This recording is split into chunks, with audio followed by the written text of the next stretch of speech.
حزب اللہ کے سربراہ حسن نصر اللہ کا جسد حاکی بیروت کے جنوبی مضافاتی علاقے سے مل گیا۔ لبنان کے میڈیکل اور سیکیورٹی اداروں نے بھی ان کے جسد حاکی مل جانے کی تصدیق کر دی۔ اسرائیلی جنگی طیاروں نے حسن نصر اللہ کو شہید کرنے کے لیے 100 سے زائد بارود برسائے۔ ہر 2 سیکنڈز کے بعد حسن نصر اللہ کی موجودگی والی جگہ پر بمباری کی جاتی اور یہ سلسلہ تب تک جاری رہا جب تک اسرائیلی طیاروں کو یہ یقین نہیں ہو گیا کہ حسن نصر اللہ ہلاک ہو چکے ہیں۔ اس میں اہم کردار خفیہ معلومات کا بھی ہے جو اسرائیلی فوجیوں کو مسلسل فراہم کی جا رہی تھی۔ اسرائیلی حکام کی جانب سے یہ جنگ مزید جاری رکھنے کا حکم دیا گیا ہے۔ اسرائیلی حکام کی جانب سے حسن نصر اللہ کی موت کو تاریخی قرار دے دیا گیا اور یہ کہا گیا ہے کہ حسن نصر اللہ کا قتل خطے میں طاقت کا توازن کم کرنے کے لیے بہت ضروری تھا۔ امریکی صدر جو بائیڈن اور نائب صدر کملا ہیرس نے نصر اللہ کی شہادت کو منصفانہ قرار دے دیا اور یہ کہا کہ اسرائیل کو اپنے دفاع کا پورا حق حاصل ہے۔ حسن نصر اللہ کون تھے اور کیسے انہوں نے حزب اللہ کی قیادت سنبھالی، آئیے اس پر ایک نظر ڈالتے ہیں۔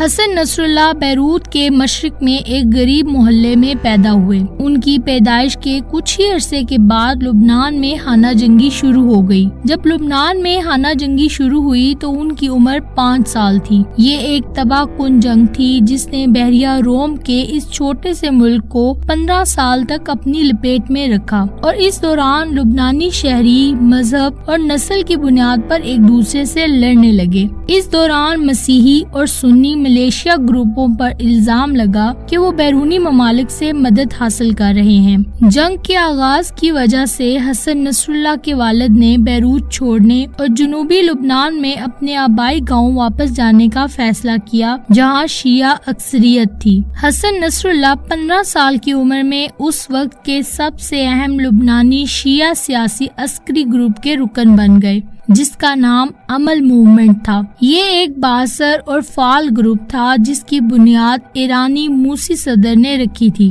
اس دوران نصر اللہ نے اپنی مذہبی تعلیم بھی شروع کی۔ نصر اللہ کے اساتذہ میں سے ایک نے مشورہ دیا کہ وہ شیخ بننے کا راستہ اختیار کریں اور نجف چلے جائیں۔ حسن نصر اللہ نے یہ مشورہ قبول کر لیا اور 16 سال کی عمر میں عراق کے شہر نجف چلے گئے۔ حسن نصر اللہ کی نجف میں موجودگی کے دوران عراق ایک غیر مستحکم ملک تھا جہاں 2 دہائیوں تک مسلسل انقلاب، خونی بغاوت اور سیاسی قتل و غارت کا راج رہا۔ حسن نصر اللہ کے نجف میں قیام کے صرف 2 سال بعد باعث پارٹی کے رہنما اور خاص طور پر صدام حسین کے فیصلوں میں سے ایک فیصلہ یہ تھا کہ تمام لبنانی شیعہ طلباء کو عراقی مدارس سے نکال دیا جائے۔ حسن نصر اللہ نے نجف میں صرف 2 سال تعلیم حاصل کی تھی اور پھر انہیں یہ ملک چھوڑنا پڑا، لیکن ان کی نجف میں موجودگی نے اس لبنانی نوجوان کی زندگی پر بہت گہرا اثر ڈالا۔ ان کی ملاقات نجف میں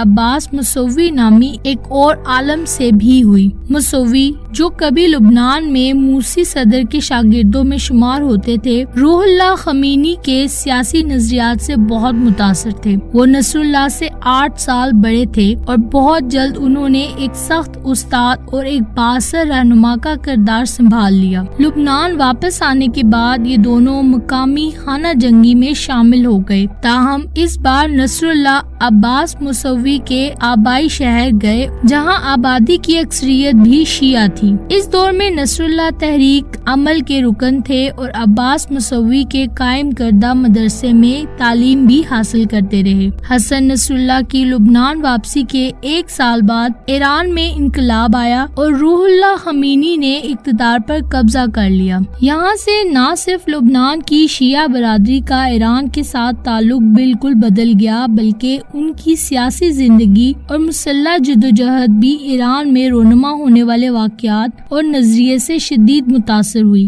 حسن نصر اللہ نے بعد میں تہران میں اسلامی جمہوریہ ایران کے اس وقت کے رہنما سے ملاقات کی اور خمینی نے انہیں لبنان میں اپنا نمائندہ مقرر کیا۔ یہیں سے حسن نصر اللہ کے ایران کے دوروں کا آغاز ہوا اور ایرانی حکومت میں فیصلہ ساز اور طاقت کے مراکز سے ان کے تعلقات قائم ہوئے۔ اس عرصے کے دوران خانہ جنگی میں گھرا لبنان فلسطینی جنگجوؤں کے لیے ایک اہم اڈا بن گیا تھا اور قدرتی طور پر بیروت کے علاوہ جنوبی لبنان میں بھی ان کی مضبوط موجودگی تھی۔ لبنان میں بڑھتے ہوئے عدم استحکام کے بیچ اسرائیل نے لبنان پر حملہ کر دیا اور اس ملک کے اہم حصوں پر تیزی سے قبضہ کر لیا۔ اسرائیل نے دعویٰ کیا کہ اس نے فلسطینی حملوں کا مقابلہ کرنے کے لیے لبنان پر حملہ کیا ہے۔ اسرائیل کے حملے کے فوراً بعد ہی ایران میں پاسداران انقلاب اسلامی کے فوجی کمانڈروں نے لبنان میں ایران سے وابستہ عسکری گروپ قائم کرنے کا فیصلہ کیا۔ یہ تحریک حزب اللہ تھی اور حسن نصر اللہ اور عباس موسوی ان لوگوں میں شامل تھے جنہوں نے عمل تحریک کے کچھ دیگر کارکنان کے ساتھ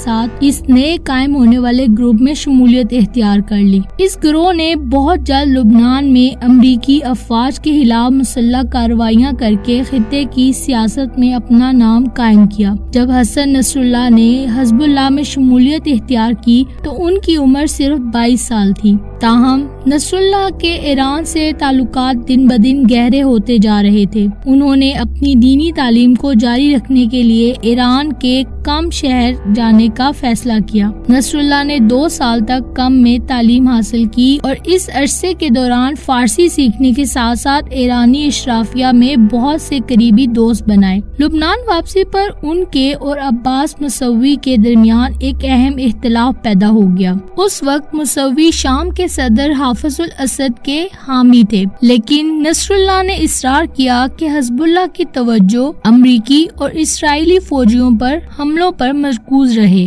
نصر اللہ حزب اللہ میں اقلیت بن گئے تھے اور کچھ عرصے بعد انہیں ایران میں حزب اللہ کا نمائندہ مقرر کر دیا گیا تھا۔ وہ ایک بار پھر ایران واپس آئے لیکن حزب اللہ سے دور ہو گئے۔ اس زمانے میں ایسا لگ رہا تھا کہ حزب اللہ پر ایران کا اثر و رسوخ روز بروز کم ہو رہا ہے۔ یہ کشیدگی اس حد تک بڑھی کہ حزب اللہ کے سیکرٹری جنرل کو ہٹا کر ان کی جگہ شام کی حمایت کرنے والے عباس موسوی نئے سربراہ بن گئے۔ تو پہلے کی برطرفی کے بعد حسن نصر اللہ واپس آ گئے اور عملی طور پر حزب اللہ کے نائب بن گئے۔ عباس موسوی کو حزب اللہ کا جنرل سیکرٹری منتخب ہونے کے 1 سال سے بھی کم عرصے میں اسرائیلی ایجنٹوں نے قتل کر دیا اور اسی سال 1992 میں اس گروپ کی قیادت حسن نصر اللہ کے ہاتھ میں چلی گئی۔ ایسے میں لبنان کے دارالحکومت بیروت کے جنوبی مضافات میں ایک اسرائیلی حملے میں حزب اللہ کے سربراہ حسن نصر اللہ کی ہلاکت کے بعد لبنان اور اس عسکری تنظیم سے جڑے کئی سوالات نے جنم لیا ہے،